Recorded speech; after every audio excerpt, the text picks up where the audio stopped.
Rand Paul, you completely screwed not only Donald Trump, but the Republican Party.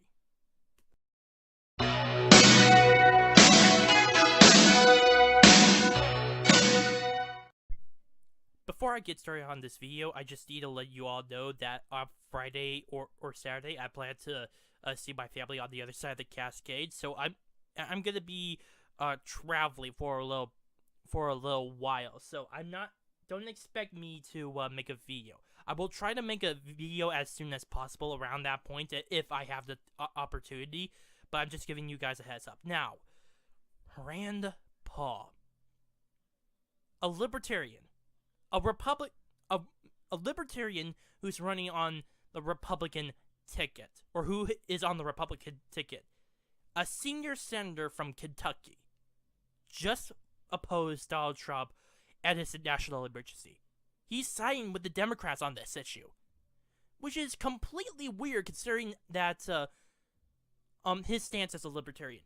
Libertarians tend to, while they do believe in that the government should be limited and should be kept out of private citizens' lives, they do believe in the idea that that the United States government has the power to not only enforce laws, but to use the United States military to protect not only the borders of the United States, but also the very rights of the citizens in the United States. The fact that Rand Paul decided to vote alongside the Democrats completely makes that a 180. It's very sudden to me, because I was expecting that Rand Paul to stay alongside the rest of the Republicans. Now, there were a few other defections as well, like Susan Collins, but honestly, that's been a little bit expected. At this point, they would be considered Democrats in Republican clothing. See what I did there? Anyway, why is it that he decided to do a 180 and give this resolution, which would possibly end Donald Trump's border national emergency, a majority of passage? Why did he do that? Now, there are two reasons. One, precedent.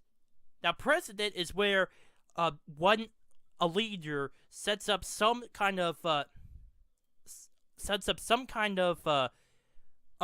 decision, which inevitably presidents in the future would in the future do. Now, this has actually been a very big issue, considering that the Constitution has been very vague on some of the issues when it comes to the presidency and the Congress. While it's true that the Congress has the power to pass laws, the executive tends to have control of the military, and it's known as the commander-in-chief.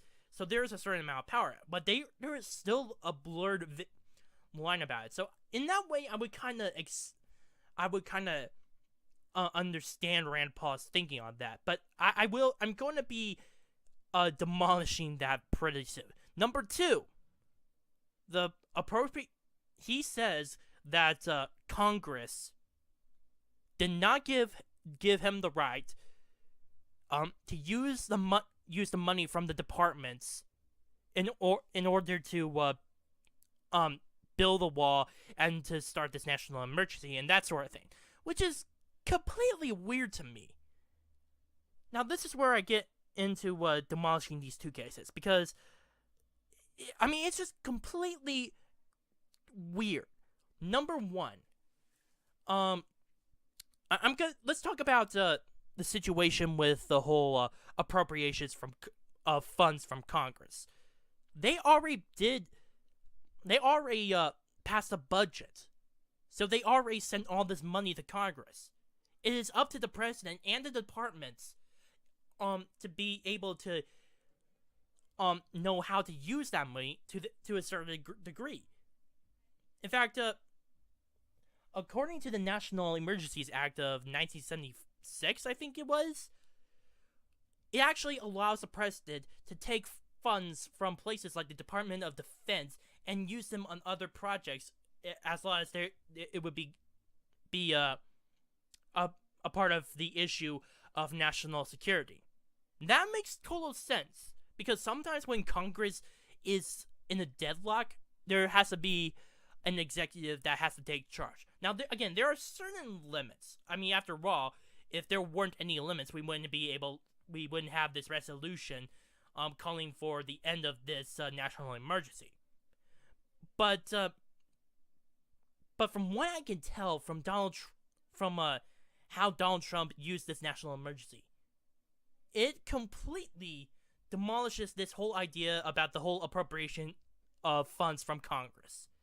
Because already, Congress has decided on the budget, the national budget, and it's already funding money to the departments. Now, the departments can do whatever the heck they want with that money. They can use it on the Abrams, they can use it on the Bradley, on waterworks for Flint, Wisconsin, or was it Minnesota? I can't remember. But the city of Flint and a few other uses as well, including increase of border security. That is a major factor, and it's up to the departments in order to use that money in order to fulfill that agenda. Again, the president can use that money in order to build that wall, which, again, it completely demolishes that weird argument of the appropriations from Congress. No, now, to get onto the president, I understand completely where Rand Paul is coming from. That does not mean I agree with him. In fact, I've actually made a list about some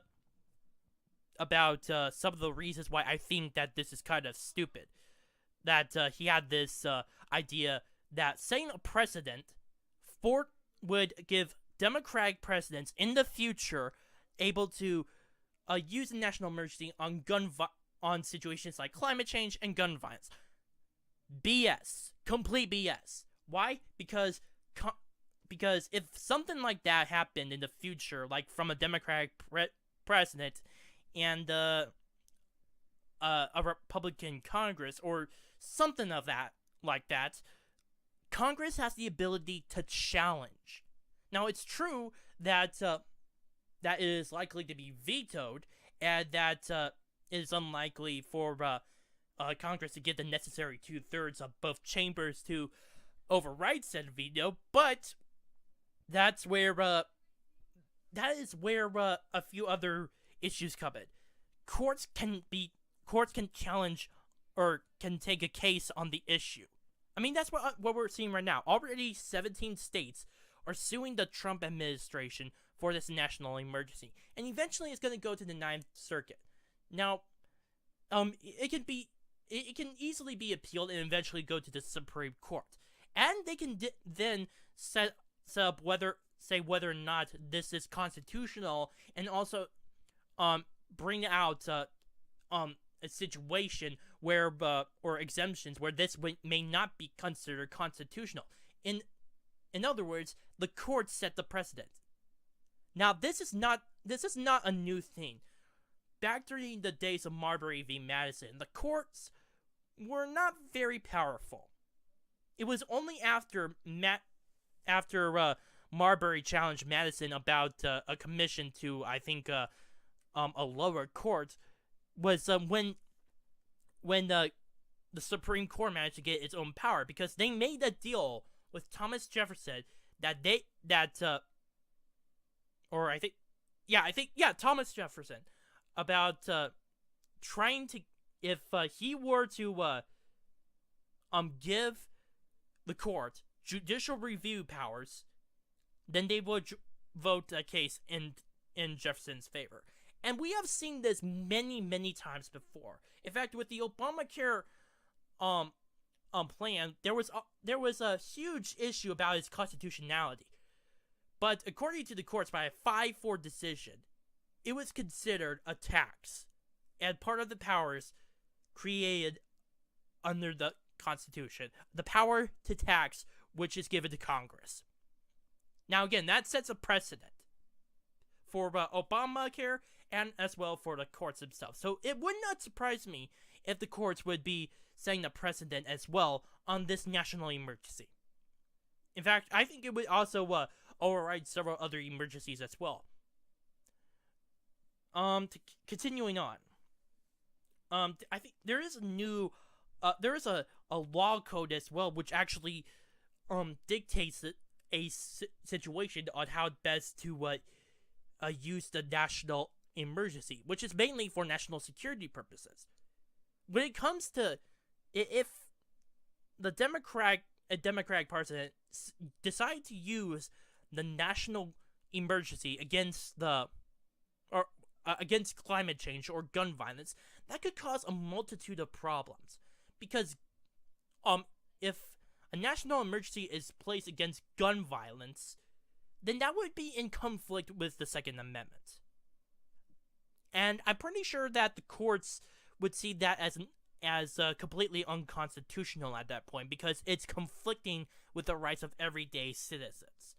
Now, if it were in the case of climate change, that may depend on what the Democratic president would try to do and how he or she would try to implement it. But again, it would have to be based upon the idea of national security. That's the main issue. In fact, that is what this new law code says. Law code 28 CFR 65.81. That alone, I think, just proves the constitutionality of the national emergency by Donald Trump. Now, currently, thanks to Rand Paul defecting to the Democrats, the Democrats already have a 51 seat vote majority to pass this resolution. But Donald Trump has said time and time again that he is going to veto it. Now, it is unlikely that there is going to be an override to the veto. But what I think we need to focus on here is the courts. Because the battle between Congress and the president at this very point is over. I will be surprised if one of the chambers manages to get the 2/3 necessary to override the veto. I will be very surprised, but I do not expect it. What I think right now is that the final major conflict would have happened in the courts. And in my personal opinion, I believe that Donald Trump, the President of the United States, and due to the constitutionality of and the reasons behind the national emergency, would definitely be cited in favor of the courts. That is my overall opinion. My name is Noah Meehan on the Arc of Truth. Please post your comments down below, subscribe, like this video, and share it with your friends. Bye.